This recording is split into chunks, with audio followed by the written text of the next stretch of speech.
ಸಾವಿರಾರು ಆಸ್ಪತ್ರೆಗಳು ಕಾಂಗ್ರೆಸ್ ಪಕ್ಷ ಪ್ರತಿ ಹಳ್ಳಿಗೂ ಪ್ರತಿ ಊರ್ಗೂ ಕಟ್ಕೊಂಡ್ ಬಂದಿದೆ.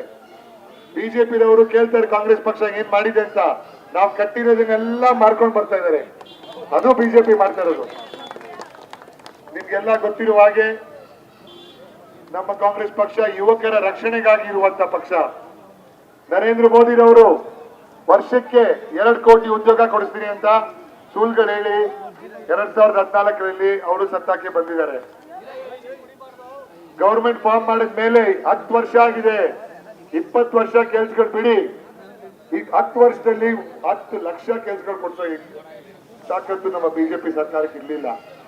ಯುವಕರು ಇವತ್ತು ತಪ್ಪು ದಾರಿ ಹಿಡಿತಾ ಇದ್ದಾರೆ. ಯುವಕರು ಬೇರೆ ಬೇರೆ ಕೆಲ್ಸಗಳು ಮಾಡಕ್ಕೆ ಆಗ್ತಾ ಇಲ್ಲ. ಕಾಂಗ್ರೆಸ್ ಪಕ್ಷ ಕಟ್ಟಿರುವ ಮತ್ತೆ ಭಾರತ ದೇಶದ ಕಂಪನಿಗಳನ್ನ ಇವಾಗ ಬಿಜೆಪಿ ಅವರು ಮಾರ್ಕೊಂಡ್ ಬರ್ತಾ ಇದ್ದಾರೆ. ಯಾವುದೇ ರೀತಿಯ ಪಬ್ಲಿಕ್ ಎಂಟರ್ಪ್ರೈಸ್ ಗಳಿರ್ಲಿ, ಪಬ್ಲಿಕ್ ಸೆಕ್ಟರ್ ಕಂಪನಿಗಳಿರ್ಲಿ, ಇವತ್ತು ಬಾಗಿಲುಗಳಾಗ್ತಾ ಇದೆ.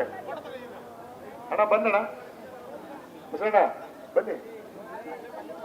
ಸೊ ಇವಾಗ ನಮ್ಮ ಕಾಂಗ್ರೆಸ್ ಪಕ್ಷ ಕಟ್ಟಿರುವ ಪ್ರತಿ ಒಂದು ಇನ್ಸ್ಟಿಟ್ಯೂಷನ್ ನ ಬಿಜೆಪಿ ರವರು ಮಾರ್ಕೊಂಡು ಬರ್ತಾ ಇದ್ದಾರೆ. ಅದು ಒಂದ್ 5-6 ಜನಕ್ಕೆ ಮಾರ್ತಾ ಇರೋದೆಲ್ಲ ಅಂಬಾನಿ, ಅದಾನಿ, ಒಂದ್ 5-6 ಕಂಪನಿಗಳಿಗೆ. ಯುವಕರ ಶಕ್ತಿ ನಮ್ಮ ದೇಶದ ಶಕ್ತಿ. ಕಾಂಗ್ರೆಸ್ ಪಕ್ಷ ಈ ಬಾರಿ ಚುನಾವಣೆಯಲ್ಲಿ ನಮ್ಮ ಇಂಡಿಯಾ ಅಲಯನ್ಸ್ ಜೊತೆ 100ಕ್ಕೆ 100 ನಾವು ಬಂದೇ ಬರ್ತೀವಿ. ಬಂದ್ಮೇಲೆ ಪ್ರತಿ ನಮ್ಮ ಯುವಕರಿಗೆ 20 ರಿಂದ 25 ವಯಸ್ಸಿನ ಯುವಕರಿಗೆ ಯಾರ್ಯಾರಿಗೆ ಕೆಲ್ಸಗಳಿಲ್ವೋ, ಯಾರ್ಯಾರಿಗೆ ಅಪ್ಲಿಕೇಶನ್ ಮಾಡಿ ಕೆಲ್ಸಗಳು ಸಿಗ್ಲಿಲ್ವೋ ಅವ್ರಿಗೆ 1 ಲಕ್ಷ ನಿಮ್ಮ ಖಾತೆಗೆ ಡೈರೆಕ್ಟ್ ಆಗಿ ಬರುತ್ತೆ. ಡೈರೆಕ್ಟ್ ಬೆನಿಫಿಟ್ ಟ್ರಾನ್ಸ್ಫರ್ ಮುಖಾಂತರ ನಮ್ಮ ಯುವಕ ಯುವತಿಯರಿಗೆ ಡೈರೆಕ್ಟ್ ಬೆನಿಫಿಟ್ ಟ್ರಾನ್ಸ್ಫರ್ ಮುಖಾಂತರ ನಿಮ್ಮ ಖಾತೆಗಳು ಬರುತ್ತೆ. ಕಾಂಗ್ರೆಸ್ ಪಕ್ಷ ನುಡಿದಂತೆ ನಡೆದ ಸರ್ಕಾರ. 5 ಪ್ರಣಾಳಿಕೆಗಳು ನಾವು 2023 ಎಲೆಕ್ಷನ್ ಅಲ್ಲಿ ಎಲ್ಲರಿಗೂ ಕೊಟ್ಟಿದ್ವಿ.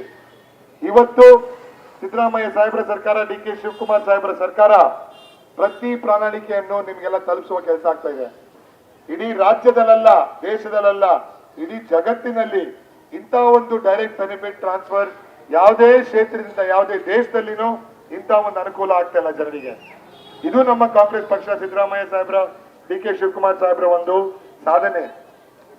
ನಮ್ಮ ರೈತರು, ಬಹಳಷ್ಟು ಜನ ರೈತರಿದ್ದೀರಿ ನೀವೆಲ್ಲ ಇಲ್ಲಿ. ಕಾಂಗ್ರೆಸ್ ಪಕ್ಷ ರೈತರ ಪರವಾಗಿ ಇರುವಂತ ಪಕ್ಷ. ಕಾಂಗ್ರೆಸ್ ಪಕ್ಷ ರೈತರ ಬೆನ್ನೆಲುಬಾಗಿ ನಿಂತಿರುವಂತ ಪಕ್ಷ. ನಿಮ್ಗೆಲ್ಲ ಗೊತ್ತಿರುವ ಹಾಗೆ ಡೆಲ್ಲಿಯ ಗಡಿ ಭಾಗದಲ್ಲಿ ಲಕ್ಷಾಂತರ ಜನ ರೈತರು ಕಪ್ಪ ಕಾನೂನುಗಳ ವಿರುದ್ಧ ಬಂದು ಪ್ರತಿಭಟನೆ ಮಾಡ್ತಾರಲ್ಲಿ. ಆದ್ರೆ ಯಾವುದೇ ಬಿಜೆಪಿಯ ಸಂಸದರಾಗಿರ್ಲಿ, MLA-ಗಳಾಗಿರ್ಲಿ, ಮಂತ್ರಿಗಳಂತೂ ಬಿಟ್ಟೇ ಬಿಡಿ, ಯಾರು ಅವರ ಯೋಗಕ್ಷೇಮ ಕೇಳಕ್ ಹೋಗಲ್ಲ. ಸಾವಿರಾರು ಜನ ರೈತರು ಅವರ ಪ್ರಾಣ ಕಳ್ಕೊಂತಾರೆ. ಅದರಲ್ಲಿ ನಮ್ಮ ಕರ್ನಾಟಕದ ರೈತರು ಸಾವಿರಾರು ಜನ ಇರ್ತಾರೆ, ಅವರ ಪ್ರಾಣ ಕಳ್ಕೊಂತಾರೆ.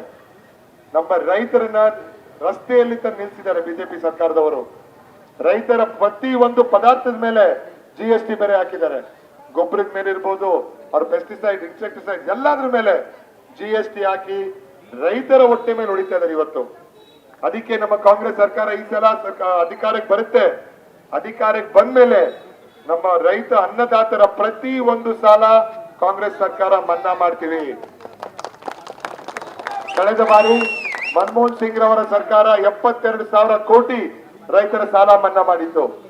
ಆದ್ರೆ 10 ವರ್ಷ ಆಗಿದೆ. ಇವಾಗ ಬಿಜೆಪಿ ಸರ್ಕಾರದವರು ರೈತರ ಸಾಲ ಮನ್ನಾ ಮಾಡಿಲ್ಲ. ಒಂದು 15-20 ಜನ ಉದ್ಯಮಿಗಳದು, ದೊಡ್ಡ ಉದ್ಯಮಿಗಳದು 16 ಲಕ್ಷ ಕೋಟಿ ಸಾಲ ಮನ್ನಾ ಮಾಡ್ತಾರೆ. ರೈತರ ಬಗ್ಗೆ ಕೇಳಿದ್ರೆ ಅವ್ರ ಸಾಲ ಮನ್ನಾ ಮಾಡಿ ಅಂದ್ರೆ ರೈತರು ಕಷ್ಟಪಡ್ಲಿ ಬಿಡಿ, ಇನ್ನೇನ್ ಕೆಲಸ ರೈತರಿಗೆ, ಇಂಥ ಮಾತುಗಳು ಬರುತ್ತೆ. ಅದಕ್ಕೆ ನಮ್ಮ ಕಾಂಗ್ರೆಸ್ ಪಕ್ಷ ರೈತರ ರಕ್ಷಣೆಗಾಗಿ ಇರುವಂತ ಪಕ್ಷ. ಸೊ 2 ಕಾರ್ಯಗಳು ರೈತರಿಗೆ.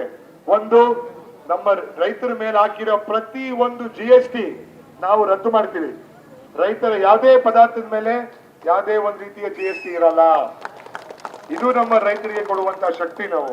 ಮತ್ತೆ ಯಾವುದೇ ರೀತಿಯ ರೈತರ 5 ಲಕ್ಷವರೆಗೂ ಯಾವುದೇ ರೀತಿಯ ಲೋನ್ಗಳಿರ್ಲಿ, ಅದು ನಮ್ಮ ಕಾಂಗ್ರೆಸ್ ಸರ್ಕಾರ ಬಂದು ಮನ್ನಾ ಮಾಡ್ತೀವಿ. ನಿಮ್ಗೆಲ್ಲ ಗೊತ್ತಿರುವ ಹಾಗೆ ನಮ್ಮ ದೇಶದಲ್ಲಿ 60ರಿಂದ 65% ರೈತರೇ ಇರೋದು. ಆದ್ರೆ ಬಿಜೆಪಿ ಸರ್ಕಾರ ಅಂದ್ರೆ ಶ್ರೀಮಂತರ ಸರ್ಕಾರ.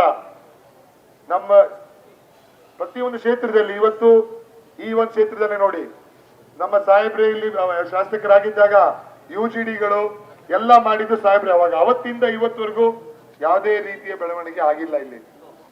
ಕಾಂಗ್ರೆಸ್ ಸರ್ಕಾರ ಎಲ್ಲ ವರ್ಗದ ಜನರ ಜೊತೆ, ಎಲ್ಲ ಧರ್ಮದ ಜನರ ಜೊತೆ ಇರುವಂತ ಸರ್ಕಾರ. ಇವತ್ತು ನೀವೆಲ್ಲ ನೋಡ್ಕೊಬೇಕಾಗಿದೆ, 10 ವರ್ಷ ಆಗಿದೆ ಮೋದಿ ಸರ್ಕಾರ ಬಂದು. ಮೋದಿ ಸರ್ಕಾರ ಬಂದ್ಮೇಲೆ ಅವ್ರು 150 ಪ್ರಣಾಳಿಕೆಗಳು ಕೊಟ್ಟಿದ್ರು. 150ರಲ್ಲಿ 3 ಮಾಡಿರೋದವರು. ಅದು ಸುಪ್ರೀಂ ಕೋರ್ಟ್ ಅಲ್ಲಿ ಬೇರೆ ಬೇರೆ ಜಾಗಗಳಲ್ಲಿ ಒತ್ತಡ ತಂದು ಈ ಒಂದು ಕಾರ್ಯಕ್ರಮಗಳು ಮಾಡಿರೋದು. ನಿಮ್ಗೆಲ್ಲ ಗೊತ್ತಿರ್ಬೇಕಾಗುತ್ತೆ. ನಮ್ಮ ಮಾಧ್ಯಮದ ಮಿತ್ರರು ಬಹಳಷ್ಟು ಜನ ಇದೀರಿ ಇಲ್ಲಿ. ದಿನಕ್ಕೆ 10 ಅವರು ಅವ್ರ ಒಬ್ಬರದೇ ಮುಖ ತೋರಿಸ್ಬೇಕು ಅಂತ ಆದೇಶ ಬಂದಿರುತ್ತೆ. ಯಾವುದೇ ಟಿವಿ ಹಾಕಿ, ಯಾವುದೇ ಚಾನೆಲ್ ಹಾಕಿ, ಯಾವುದೇ ಒಂದು ರೇಡಿಯೋ ಹಾಕಿ, ಒಬ್ಬರದೇ ಹೆಸರು, ಒಬ್ಬರದೇ ಮುಖ. ಇಲ್ಲ ಅಂದ್ರೆ ಜೈಲ್ ಅವ್ರಿಗೆ ಪುನಃ ಬೈಲೆತ್ಕೊಂಡು ಆಚೆ ಬರಬೇಕು. ಇಂಥ ಒಂದು ಸ್ಥಿತಿಲಿ ನಮ್ಮ ದೇಶ ಇದೀವಿ ಇವತ್ತು.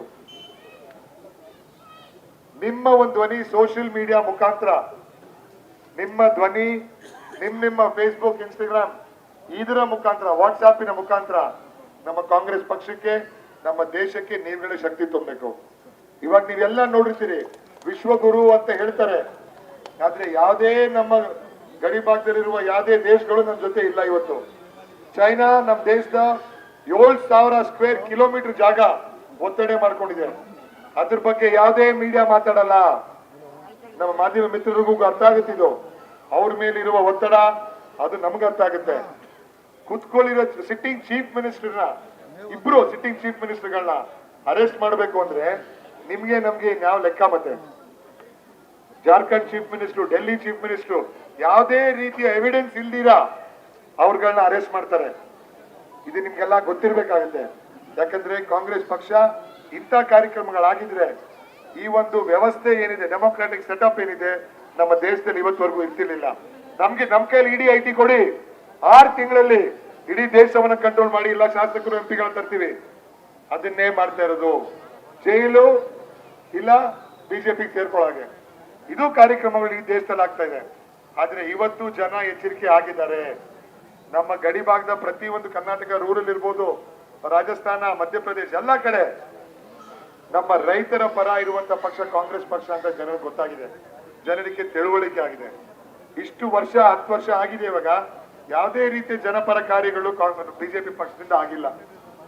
ಮತ್ತೆ ಕಡೆದಾಗಿ ನಮ್ಮ ರಾಜ್ಯದಲ್ಲಿ ನೀವೆಲ್ಲ ಆಶೀರ್ವಾದ ಮಾಡಿ ಕಾಂಗ್ರೆಸ್ ಪಕ್ಷ ಪವರ್ ಬಂದಿದೆ. ಇಲ್ಲಿ ಬಂದ 2 ತಿಂಗಳಲ್ಲಿ ನೀವು ಕೊಟ್ಟಿರೋ ಪ್ರತಿಯೊಂದು ಆಶೀರ್ವಾದದೊಂದಿಗೆ ನಾವು 5 ಪ್ರಣಾಳಿಕೆಗಳು ಮನೆಗೆ ತಲುಪ್ತಾ ಇದೀವಿ.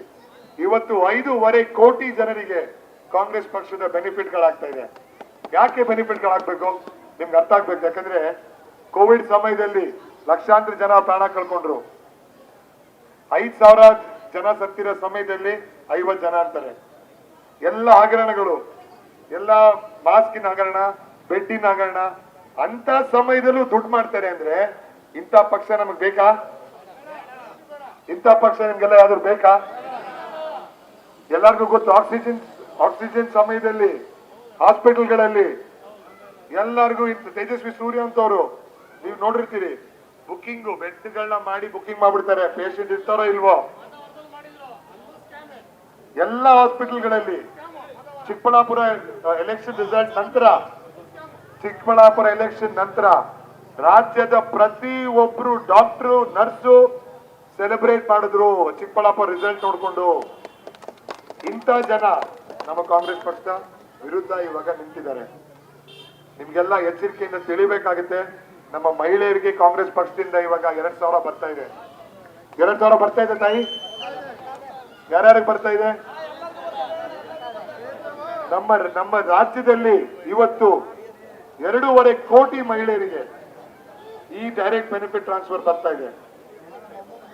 ನಮ್ಮ ಕಾಂಗ್ರೆಸ್ ಪಕ್ಷ ನಮ್ಮ ಮಹಿಳೆಯರಿಗೆ ಮಾಡುವಂತ ಅಳಿಲು ಸೇವೆ ಇದು. ನೀವು ಮೊನ್ನೆ ನೋಡಿರ್ತೀರಿ, ಒಬ್ಬ ಯುವಕ ಅವರ ತಂದೆಯನ್ನು ಕಳ್ಕೊಂಡಿರ್ತಾನೆ. ತಂದೆ ಕಳ್ಕೊಂಡ ಸಮಯದಲ್ಲಿ ಅವ್ರ ತಾಯಿಗೆ ಬರುವ 2,000 ರೂಪಾಯಿಂದ ಓದಿ ನಮ್ಮ ಕರ್ನಾಟಕ ರಾಜ್ಯದಲ್ಲಿ ಮೊದಲನೇ ರ್ಯಾಂಕ್ ಮಾಡ್ತಾನೆ ಹುಡುಗ. ಇದು ಒಂದು ಸಾಧನೆ. ಇದು ನಮ್ಮ ಮಹಾತಾಯಿರ ಮಾಡುವ ಒಂದು ಸಾಧನೆ, ಮತ್ತೆ ಒಂದು ಶಕ್ತಿ ತುಂಬುವಂತ ನೀವು. ಅದಕ್ಕೆ ನಮ್ಮ ಕಾಂಗ್ರೆಸ್ ಸರ್ಕಾರ ಅಧಿಕಾರಕ್ಕೆ ಬರುತ್ತೆ. ಕೇಂದ್ರದಲ್ಲಿ ಬಂದ್ಮೇಲೆ ರಾಜ್ಯದಲ್ಲಿ 2,000 ಬಿಟ್ಟು 8,500 ನಮ್ಮ ಮನೆ ಯಜಮಾನಿಗೆ ಬರುತ್ತೆ. ಅಂದ್ರೆ ಮನೆ ಯಜಮಾನಿಗೆ 10,500 ನಮ್ಮ ಕಾಂಗ್ರೆಸ್ ಪಕ್ಷದ ಕಡೆಯಿಂದ ಬರುತ್ತೆ.